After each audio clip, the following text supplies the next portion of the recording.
I could change their mind if I just try hard enough, or say, or do.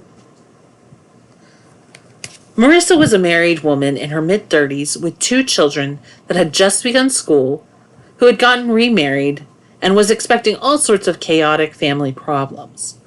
She called the counseling center to use her EAP benefits in order to hopefully reduce her anxiety and depression, and admittedly, sometimes her angry outbursts. She presented initially to the therapist as very competent and determined person in her demeanor and outward presentation, but quickly described a miserable family life with constant squabbling with her husband and constant intrusions from her elderly mother, who was an on-again and off-again alcoholic. Marissa openly detailed a deeply entangled relationship with her mother from her earliest memory that was either a best friend sort of union or an incredibly contentious and nonstop argumentative mess. It was rightfully interpreted as a love-hate relationship. The therapist identified quickly that her mother had immediately identified her new husband as a threat to her maternal control and primary bond. She was actively working to create problems between her daughter and her daughter's husband, and the mother was very successful at doing this. When the therapist discussed boundaries and assessed which ones were in place, which ones were working, and which ones weren't there at all, Marissa revealed an incredible vulnerability to her mother that seemed to be incongruent with her generally assertive and competent self. It was clear that she had allowed the fox into the henhouse herself, per se. When pressed further, Marissa admitted that she and her mother were frequently locked in an incredibly unhealthy relationship pattern, where they both attempted to use emotional force and argumentative pressure in order to get the other to believe and act the way that they themselves wanted the other to act.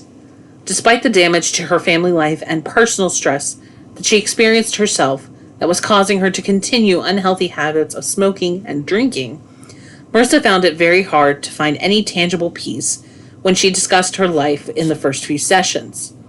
Finally, after examining her transactional patterns with her husband and her mother, the therapist found that Marissa's relationships were built on the belief that if she tried hard enough and was really committed emotionally to it, she could change her mother's and her husband's mind about things. This was at the root of almost everything she chose to say, do, and invest with both of them. I'm not sure that one chapter is going to do this subject justice, but I'm going to give it my best shot. This is certainly an understandable thing to say to yourself, and we have all said this at one time or another about somebody that we loved, somebody that we needed, or just somebody that we believed that we needed to have their mindset changed about something that we thought was important. In fact, I've seen it happen many times about something that wasn't important at all. I have seen many uncomfortable battles between people regarding what's right in some really insignificant matters, and to be frank, it always ended badly. What's at stake here in this vignette is that we have initially what appears to be a hopelessly tangled and chaotic series of relationship transactions that seem like a slumber party full of kids attacking each other with silly string and would seem almost impossible to untangle. We have a woman who, in her mid-30s, was excessively invested in her elderly mother, and likewise an elderly mother was invested excessively in her grown adult daughter. We also have an unwilling husband who was thrown into the mix and evidently has learned to grab his can of silly string and spray along too. It would be absolutely tempting as a therapist to spend many sessions discussing and encouraging some adult boundaries and differentiation between the client and her mother. However, the problem is not that Marissa is a child at heart who needs to learn to be different and declare her independence from her overbearing adult. That would be too simple. It's also tempting to process with her the natural frustration and concern that she would have over both her mother's substance abuse-fueled actions and behaviors, of which there are plenty to be concerned about, and make the focal point of the counseling process going forward. The real issue at the core of the Gobstopper is that Marissa is of the belief that she can debate and filibuster her mother into acting, thinking, feeling the way that she wants her to, or that she can pressure and coerce her into agreeing with her own beliefs and values. This is the real target of the treatment, and the distorted self-talk that is in her own head. Now, I'm pretty committed to the idea in and of itself that you can influence and motivate others to change their belief system and to examine and change their deepest held values, or I would not have spent the time, effort, and money to write this book. I do believe in behaviorism that says the way I manage relationship transactions can bring about different behaviors in others that I care about and relate to. Absolutely, without a doubt. The difference is that behavioralism stays on the tracks while codependence jumps the tracks. The only thing that keeps one way of relating to others on the tracks and from crashing into the countryside is that the other person must be willing to consider changing the way that they think, feel, act, and believe for that effort to have any meaningful chance or success or do any good.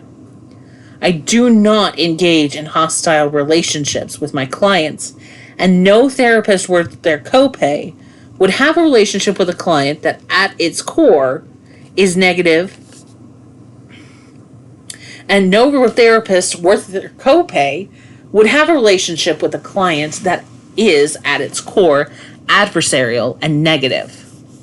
One of the presumptions that I start out with when I am meeting a new person is that they are instigating the relationship on their own and by their free will, and that they are asking me to help them figure out how to solve some internal or external problem and are open to solutions.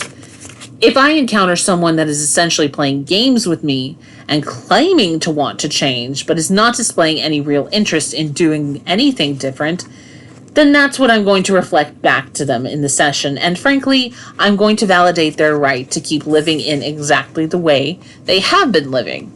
That has not been working for them. One of my most deeply held beliefs is that you cannot override someone's will to make them think and feel differently than they want to think and feel. Of course, you can force some sort of compliance on a superficial level with a threat of consequence, but you will not overwrite anyone's internal hard drive without their consent. But, to be fair, let's frame this issue correctly and in an empathetic and understanding manner. There is not one of us that has felt desperately that we needed to step in and straighten somebody else out, either for their good, our good, or the benefit of everybody in between, even when it seems hopeless on the outside to do so. Let's list the reasons why. We all see someone believing something that is blatantly false.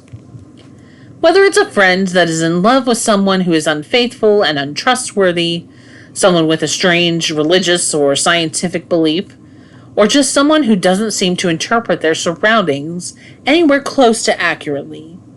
We've all seen someone believe in something we did not agree as true, and felt the overpowering urge to correct them. Anyone who has spent more than 10 minutes on social media, especially Facebook, has seen heated wars in threads over political beliefs where someone has reacted to someone else's belief that they are sure is false. My favorite example of this was when two guys I went to high school with, who were marginally acquainted because they were diametrically opposed to each other in lifestyle habits, beliefs, and occupation, decided to debate politics and correct each other's false beliefs. And it ended up in a fascinating flame war online, where they both ended up questioning each other's humanity and worth as a human being, their sexual practices, basic intelligence, and then decided they were each sure of these things about the other and ended up making threatening posts about each other before unfriending, swearing never to talk again. It's an extreme example, for sure, but I'll bet you've seen something right along those lines yourself. Whether it's a personal question of what's right, or we just see someone doing something or believing something empirically provable as wrong. It is really the same issue. I think it is pretty normal and ingrained in us from an early age that there is a right and wrong answer to most questions, and we definitely expect someone to correct it if it isn't right. We all see someone doing something immediately harmful to themselves. This one is as easy as turning on an episode of Intervention on A&E. Not one of us doesn't have a relationship to someone who is having or has had a substance abuse problem that is immediately harmful to themselves and would like them to stop doing it. Likewise, we probably all have a relationship with someone who's done something destructive in a relationship and it's going to end up damaging themselves and their partner. Maybe it's from being overworked and stressed. Maybe it's from having to put themselves in a bad financial situation, an immediate way. But we frequently are hit with something that activates our basic empathy and compassion for everyone we want to react. We all see someone doing something we know later will be harmful to them. Sometimes this is all about simply having an adult perspective from having experience going down the very same road you see someone else going down. We can see that a path might look good without the perspective or experience, but in the end, it will be a wasted effort and futile. We would desperately like to save someone the years and years of wasted effort and eventual failure that we are certain they are facing. Perhaps it's having a baby too young, deciding to wait to go to school and go make a living first, or adopting some other get-it-right-now value that is obviously short-sighted. We all see someone doing something that distances us from them or affects us in some way relationally. We all have a horse in the race with any relationship that's important, and we generally and instinctively want our horse to come in first and get the winner's wreath and the trophy cup. This is absolutely human nature. Even with a less blindly selfish viewpoint,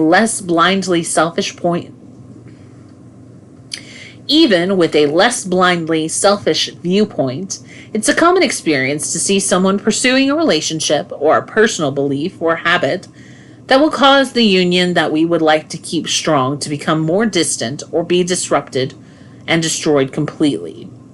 It's an element of self-protection to want to stop this from happening. I don't think I will have to argue too hard to get you to agree that the world is full of this sort of codependent relationship style, with the end resulting in terrible transactions and emotionally frustrating and draining effects. All anyone has to do is simply spend an hour on Facebook and bypass the harmless memes and family vacation pics and center on posts about politics or religion to see this distorted principle in its finest and fullest bloom. One of my all-time favorite blow-ups on Mark Zuckerberg's finest creation had to be watching two high school acquaintances, again, desperately try to convince each other that each other's voting choices were not only wrong, but stupid. This interaction quickly disintegrated, and the two escalated into threatening to fight each other despite living 800 miles apart, and in a presumably abandoned shopping mall parking lot somewhere in the bowels of West Virginia.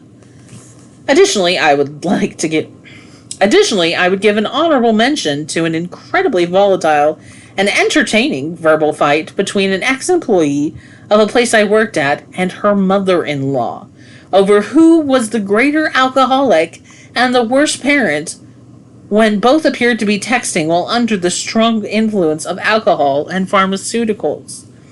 That was admittedly something I felt guilty about seeing the absurdist humor in. I would like to add that nothing was gained by either side in either conflict, and that everyone's values and beliefs stayed exactly the same as they were before the verbal daggers and swords were drawn. The fruitlessness of these kinds of conflicts was best illustrated by a video that my son's friend sent to me, where a young woman in her early 20s was caught on cell phone footage finding her live-in boyfriend violating their passionate vegan lifestyle at McDonald's, chomping on a double quarter pounder with cheese. Despite her almost fanatical personal beliefs and most logical explanation of why not eating meat is an essential spiritual decision, her boyfriend kept working on that sandwich the whole time while explaining that he never really bought into her beliefs and that he was done with them. Amusingly, this did not dissuade her, not one single second, from her evangelistic fervor and attempts to drag him outside the restaurant to again imprint her values and beliefs on this poor soul.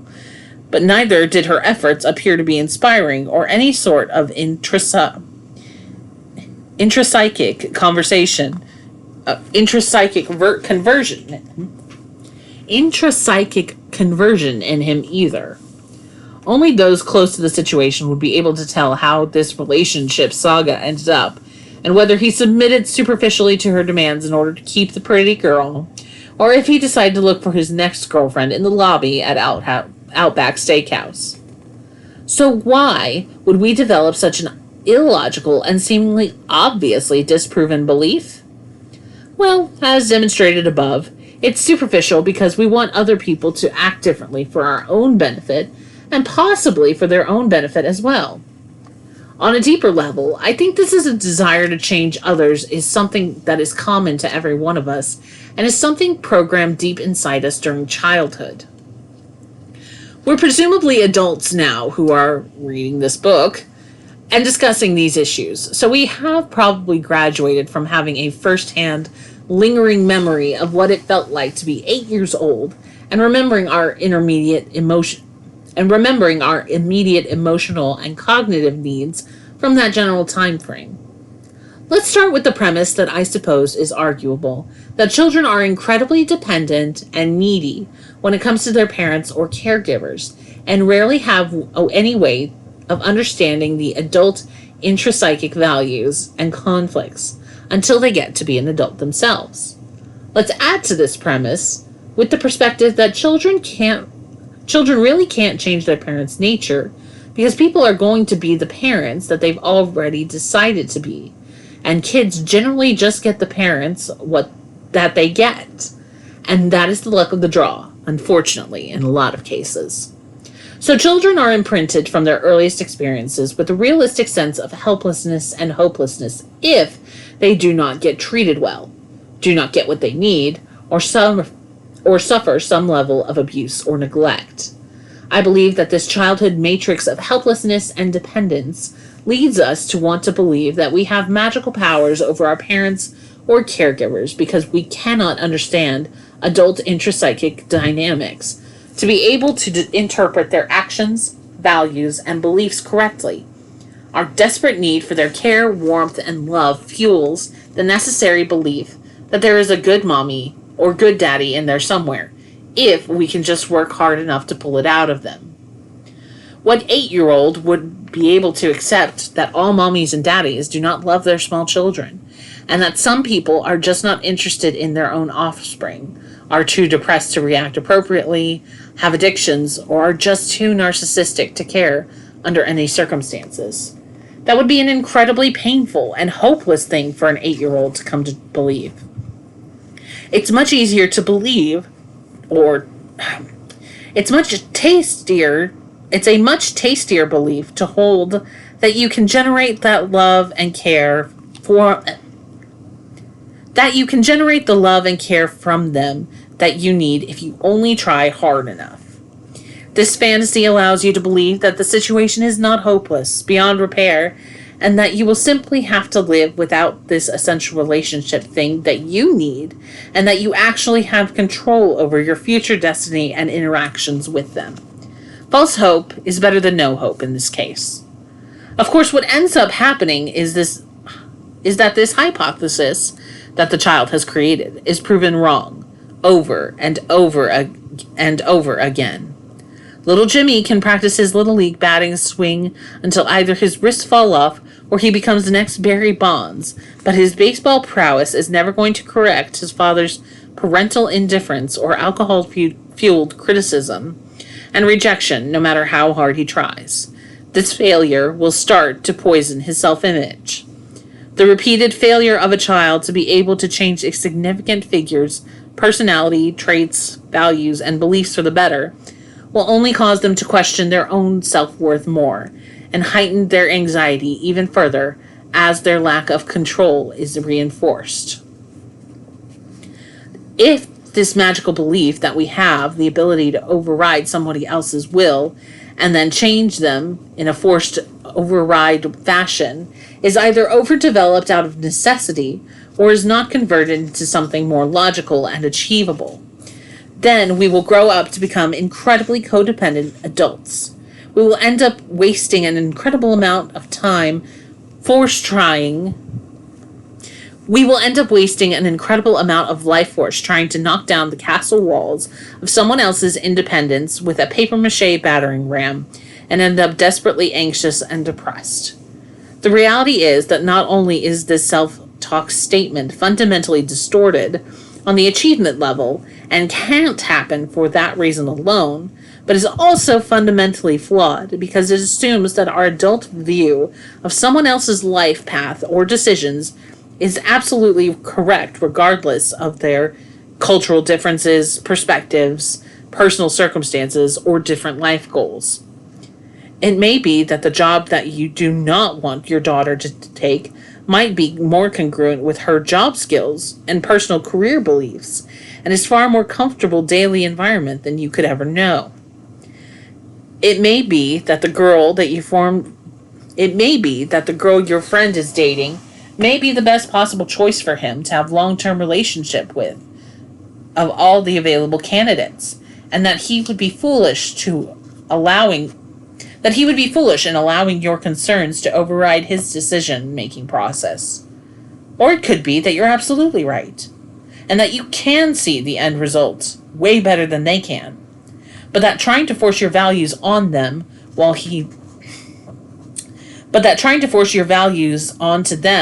while he ruins the relationship you have, but also prevent them from having a necessary learning experience. As a friend of mine from college once told me, the things you learn for yourself are the things you learn the deepest. One of the most difficult values to achieve within either spirituality or psychotherapeutic process is to truly accept the individuality of those we care about around us. This means that we not only accept that we cannot magically use emotional force to make others transform their beliefs, values, lifestyle choices, and personal likes and dislikes into what we would find more comfortable and approving of, but also that we cannot stop others from making possibly harmful or distorted decisions, no matter what we want for them or believe about them. This step is a difficult one, full of potential heartache, and transforms us into true adulthood, where we accept the power of our own choices, and we accept the power of others' choices as well. Marissa was a difficult sell on the concept by accepting the individuality of others for quite a while in therapy. This was largely due to the belief that you could force others to change their beliefs and values, had been promoted as a central truth in her family for as long as she could remember. Her therapist was patient and took a unique approach to this challenge, this distorted belief that was causing her such internal misery and external chaos. He decided to use a primarily experimental approach in sessions to highlight what it felt like for Marissa when her husband or mother or a friend attempted to force their way over her boundaries and demand what she think, and believe as they did. As she began to process regularly how violated and insulting it was to be reduced by others to a pliable small child at best, and an object to be manipulated at worst, Marissa began to rethink that this belief affected others. She also began seeing clearly that these hostile takeover attempts never worked, and that she maintained her own individual beliefs no matter how hard she was pressured to change, unless she, of her own free adult mind and will, decided to change them herself. Over time, Marissa began to feel more protective of her own values and beliefs, and refused to entertain others challenging them. This reduced about half of the emotional clutter in her married and personal life, as she became more and more effective at defusing the takeover attempts. By the 6-month mark, she began projecting her own frustrations with being overrun onto others, as in that she could empathize with, and how intrusive and insulting it was. She started catching herself doing it to others. Eventually, she became proficient at not trying to change others' minds, and started accepting that her mother would likely never stop drinking, or that her husband would never stop some of his own controlling behaviors, and started to develop a strong sense of self with increased boundaries, resulting in inner peace. Her marriage and family life improved on this alone over time, and she successfully graduated from full-time treatment to occasional check-ins, here and there, as reinforcements. I didn't